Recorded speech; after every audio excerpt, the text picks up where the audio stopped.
welcome to episode number 4 of the SCSL. We are here in week 4 of this first season, and our League 1 game for this week will be Maryland against West Virginia. So we got Walters, Maryland Terrapins, taking on West Virginia in a neutral site rivalry clash here in Baltimore, Maryland. They're at the Ravensfield, I believe, M&T Bank Stadium is what it's called. But they're here looking to try and get the win here. I believe they are 1-1 on the season, and they're looking to beat West Virginia here today. And they're going to start with the ball here, and that'll be a big gain right there. Into Mountaineer territory goes Tavion Jacobs for a gain of 28. They would drive down inside the 5, but the drive would stall out, and they would have to ultimately settle for 3. And the kick is going to be through the uprights, and it's 3-0. West Virginia has no answer. Now later on, it's a 2nd and 3. That's going to be intercepted along the sideline. The first turnover of the day, and Kasem Hill probably should never have thrown that ball across his body into pretty good coverage. And Marcus Sims will end up capitalizing a 13-yard touchdown reception there. And West Virginia takes the lead here in the end of the first quarter. And now we're here early second quarter. Loading up, going deep. That'll be picked off on 3rd and 10. Hill throws his second pick of the day, and this West Virginia defense gets another turnover. That one was free safety Robinson, and West Virginia could do nothing to extend the lead there. So back to pass on first down. That'll be picked off. That's 3 first half interceptions for Kasem Hill. He's not had a very good game. And now West Virginia looking to make him pay. Throws end zone. That'll be caught by Sims. 26-yard touchdown reception. The second touchdown of the day for Marcus Sims. And it is 14-3 West Virginia now. The Mountaineers looking to add on. Got a man wide open. Inside the 3 down to about the 1-inch line goes TJ Simmons. He's got 2 catches for 50 yards and on 1st and goal. The quarterback going to keep it himself. And Austin Kendall's into the end zone with a rushing touchdown. And West Virginia's blown this one open. Now we move on to the end of the third quarter here, 36 seconds left. No scoring in that third quarter as West Virginia would be turned over on downs. And there's another interception, the 4th pick of the day for this Mountaineer defense. And Kasem Hill, he's got 85 yards, 4 interceptions, no touchdowns. And he's a big reason why West Virginia's winning this one by 18. And then on 4th down, they would go for it, and they would not convert. And West Virginia would settle for a field goal to make it a 21-point game with under 3 minutes left. Things not looking too good for Maryland. But on 1st down, they're going to load up deep. Got a man inside the 5. And it'll be 1st and goal. Maybe Maryland can punch this thing into the end zone. And if they get the onside kick, who knows? As Ty Johnson will finally break into the end zone. And Maryland would get the onside kick. Now it's 4th and 6. That'll be picked off. Intercepted. And this one's going to be returned for 6. A pick 6 to slam the door shut here in this rivalry game. The 5th interception of the day for this West Virginia defense. And Maryland is going to lose this one 31-10. Hill had a terrible game, over 100 yards passing, but no touchdowns, 5 interceptions. There wasn't a ton to write home about in the rushing game either. Just not a very good game for this offense as they were hindered by the 5 interceptions, obviously. And defensively, Isaiah Davis had 8 tackles. And you can see 3 sacks from the Maryland defense, but no turnovers. And Petrino made his only field goal try of the day, so the freshman does his job, but they still get blown out. As now we move on to the rest of the games for League 1. South Carolina improves to 3-1 with the shellacking of South Alabama. Bentley did not have a great game, but he still had 2 touchdowns, no picks. And Turner, 28 carries, 185 yards in the score. Averaged 6.6 yards per carry. Dowdle also had a rushing touchdown, and so did Bentley. So 3 rushing touchdowns, 2 passing touchdowns.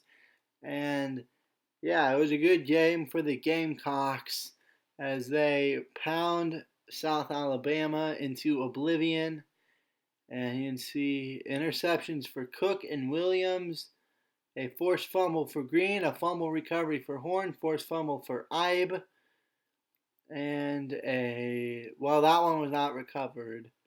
So two forced fumbles, only one recovered. Their kicker missed missed a field goal, but no harm, no foul. Still an easy win as Ohio State put on upset alert by FCS Southeast, but they're going to escape 34-31. So Ohio State nearly suffers an embarrassing loss to the FCS Southeast. What are they, the Pirates? And they managed to avoid disaster. They hold on for the win. But this is not one I would be proud of at all if I were a Buckeye fan or one of the coaches. But you know what? All that matters is that you win, and that's exactly what they did. Louisville gets blown out by Florida State 31-10. Juwan passed 6 of 29, 64 yards, a touchdown and a pick. Only completed 20% of his passes. That's not a very good day for him. Wilson had 69 yards on the ground. Dawkins had 2 catches for 36 yards and the touchdown. But there wasn't a ton to write home about on offense today for the Cardinals. I think that was 5 players with at least 7 tackles. And you had a fumble recovery by Whitlow, forced fumble by Character, forced fumble by Pass. And that one was not recovered. Then Kreck went 1 for 2 on field goal tries. And Pittsburgh improves to 2-2. They get back to 500, keep Duke winless, winning this one 17-14. Davis had 24 carries, 114 yards, 2 touchdowns. So he comes through in a big way to help Pitt get the win, get back to 500. Brightwell had 8 tackles, and you can see a forced fumble and a fumble recovery as well. Another fumble recovery for Campbell, a forced fumble for Jackson, a fumble recovery for Watts. And so 3 fumble recoveries for the defense will be enough to help them get the win. As Arkansas wins a close one against Southern Miss, 24-17. So after losing to Louisiana Lafayette in the season opener, Arkansas has rattled off 3 straight wins. They'll face Texas A&M next week. Boyd had 72 yards on the ground for the Razorbacks. And Harrell had 3 catches for 56 yards. Defensively, you had 2 guys with at least 7 tackles. A fumble recovery for Guidry, a pick for Henry, forced fumble for Richardson, and a pick for Cameron Curl. And their kicker went 1 for 2 on field goal tries. And Mississippi State hammers Troy 44-7. Their backup quarterback had a 466.6 QB rating. 2 for 2, 48 yards and a touchdown. So he's got an insane QB rating. But Thompson's the player of the game. He had 308 yards and 3 touchdowns. And Guidry had 5 catches, 85 yards. Osiris Mitchell 4 catches, 77 yards and 3 touchdowns. And Mississippi State has won 3 straight since losing to Oklahoma State in their opener. And they're up to number 12 now. And they will be in the Week 1 game next episode. They will be taking on the Hoosiers in the first user game in Week 1. And their opponent, Indiana, picks up their first win of the year in upset fashion, scoring 21 points in the second quarter on 2 pick sixes and a punt return, as they'll down Notre Dame 30-10. Ramsey had an okay game. Scott did pretty well, 28 carries, 167 yards. But it was the defense who carried the day in this upset for the Hoosiers as they win their first game of the season. And we'll see if they can get back to 500 next week. But Jones had 10 tackles, and he was the only one with more than 5. You had a forced fumble for Roof and one for Barwick Jr., and you had a pick 6 from Ball, a 79-yard pick 6, 52-yard pick 6 for Brown Jr., and none of those fumbles were recovered, but they did have the 2 forced fumbles, the 2 pick 6s to really help pull that one away in the second quarter. And Gajchak had 108 yards returning punts, plus also a touchdown. And our final Week 1 game, Texas blanks Kansas State 35-0. And so, Mitchie boy, your Longhorns are up to number 5. They're 4-0. Offense did okay. And defensively, you had an interception for Locke the third, a fumble recovery for Johnson. And so that's already 2 turnovers for this defense. They really helped hold Kansas State in check. And Boyd had 2 interceptions. So did Boyce. So that's 5 total interceptions and a fumble recovery for 6 turnovers. And now we move on to the Week 2 game. It'll be a user showdown. It'll be Nebraska versus Georgia in Athens. And Georgia's coming in off a bye week, but they haven't won yet. They lost to Clemson and South Carolina to open the season, so they're looking for their first win in a top 25 showdown here. They're number 19. Nebraska is undefeated, and they're number 23.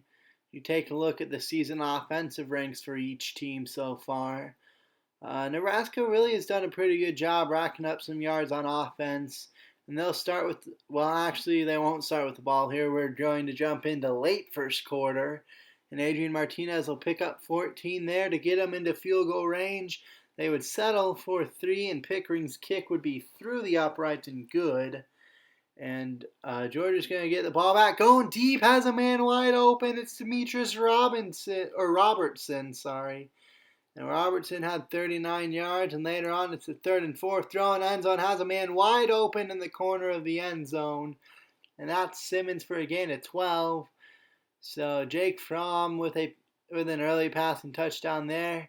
And now it's back to Nebraska, and Stanley Morgan Jr. will make the catch for 24. But again, they would have to settle for 3, and Pickering's kick will be through the uprights and good. Georgia's lead is down to 1 here. We're down to a minute and a half to go about. Fromm's back to pass. He'll be picked off. That's intercepted by the linebacker Muhammad Berry, I believe that was. And Nebraska will take over. Back to pass. Loads up. Got a man along the sideline. It's Mike Williams for 21 yards and a first down. And so they're looking to try and take the lead here before halftime as they'll throw deep again into Georgia territory now. That's J.D. Spielman for 25 and a first down. And later on, it's now 3rd and 10. They were not able to score here in that first half. And so, well, right there, going up and hauling it in is Javon McQuitty. And McQuitty's got a nice gain right there. It's 2nd and 1 now. Martinez going to be hit. The ball comes loose, and that'll be picked up by Georgia. A turnover for this defense. Martinez will cough up the football on the fumble. And a 3rd and 5 here. They're loading up, going deep. That's intercepted. It's DiCaprio Boodle with the pick for the black shirts, and they've got their 2nd turnover of the day. Fromm's got 154 yards and a touchdown, but also 2 interceptions. All right, they'll make that pitch. And Divino Zigbo, I believe that is going to pick up 15 on the option. He's got 13 carries, 88 yards. And 4th and 6. They're going to call on the field goal unit. The kick is up, and it is no good. He missed it. Did not have enough leg for that one. And Georgia's going to look to try and extend this lead here with 5 minutes to go in the 4th quarter. And that'll be a big gain right there for DeAndre Swift. It would eventually become 4th and 22. Field goal try on the way. The kick is up and through the uprights. And Georgia's got a 4-point lead. Adrian Martinez has driven Nebraska into Georgia territory, though, but he's going to fumble. The ball comes loose as they were driving to perhaps steal the game. And instead, the fumble right there from Adrian Martinez will seal the win for Georgia. And they win this one 10-6. They get their first win of the season. And Nebraska, even though they took the loss, they really didn't play that poorly. just weren't able to get any touchdowns, had to settle for 2 field goals, and the third was missed. And the 2 fumbles are unfortunate, but they played okay even in defeat. We'll have to see if it's enough to keep them ranked next week. I have my doubts. But, credit to Georgia. They get their first win. It was a desperately needed win, I believe. I would say they really needed that one, especially after the loss to South Carolina. Martinez had a pretty good game. Ozigbo had 17 carries, 98 yards, averaged 5.7 yards a carry. Just not able to get any touchdowns is what ultimately did them in. And it's the first loss of the season, but it's in non-conference play, and still hopefully win the West. Barry had a monster game, though, with 13 tackles, 12 of them solo, and picks for Barry and Boodle. So Barry had 13 tackles and an interception, and Pickering went 2 of 3 on his field goal attempts. And now we'll move on to the rest of the League 2 games. And Eastern Michigan, RNP, you're 3-1. Uyghurs had an okay game, but Shaq Van went off in the win. 24 carries, 194 yards, averaging 8 yards a carry, and 2 touchdowns. And Shaq Van has been playing like a man on a mission this year so far. I don't think he's had one bad game yet. And, if he keeps playing like this, he's got my vote for the Doak Walker Award. Because, my goodness, this man is insane. But he's going to carry the entire offense on his legs, rather. Not, I'm going to say shoulders, but it's more on his legs. 194 yards, 2 touchdowns. They win that one 28-21. And UCLA survives a bit of a scare from New Mexico State, but they do get the win by 8. Spate had a pretty terrible game, 4 interceptions. Kelly was able to bail him out on offense, though, 137 yards and a touchdown on the ground for him. A big part in their offense, really being able to do anything. And defensively, Madors had 2 interceptions, and he is their player of the game. We had forced fumbles from Holmes and Andrews Jr. Andrews Jr. had a fumble recovery. And so that's 3 turnovers right there for this UCLA defense. Plus a good game from Kelly is all you need to get the win here against the winless New Mexico State Aggies. And Michigan drops another one. They lose 28-21 to Oklahoma, give up 11 points in the fourth to do it. And they're still number 15, but they're winless. They are 0-2 on the year. We'll see if they can get a win here and, turn this season around. But they blow a lead by giving up 11 points in the fourth quarter to lose by 7. And Gill had 11 tackles. Uche had 10. And you had a fumble recovery from Dana and an interception from Metellus. And Hill had a fumble or a forced fumble. Also had one more pick. And Penn State hammers Kent State 56-14. They score 14 points in every quarter to the Nittany Lions. Levis had 247 yards, 2 touchdowns through the air. Brown had 25 carries, 131 yards, and 2 touchdowns. Levis also had 2 rushing touchdowns, and Slade had 2 rushing touchdowns. And Campbell had 63 receiving yards for the Nittany Lions. Freymuth had the other receiving touchdown. And defensively, you have a interception from Reed and a fumble recovery from Brown, a forced fumble from Taylor, and a fumble recovery from Johnson, forced fumble from a different Johnson, and one from Gordon. And Cat Shear had a fumble recovery as well. Boise State, they take Fresno State behind the woodshed, score 21 points in the first quarter and don't look back. Hank Bachmeier, the player of the game, 19 of 33, 288 yards, 2 touchdowns. Madison chipped in 86 yards on the ground in a score. And Richardson had 5 catches, 103 yards, and a touchdown. He went off in the user game against Kansas State in week 2, though that one was in a losing effort. But Boise State's got back-to-back wins to get back to 500 after losing back-to-back close games to begin the year. And Lashley had a pick and a forced fumble, an interception from Horton as well, and a fumble recovery from Walker. So 3 defensive turnovers for the Broncos, and they blow out, absolutely blow out Fresno State. And Drew Ekstrom, sorry man, but your Kansas State Wildcats are going to lose to Texas. It was a close game. 31-26 was the final, I believe. And so, it was an okay game through the air for Skylar Thompson.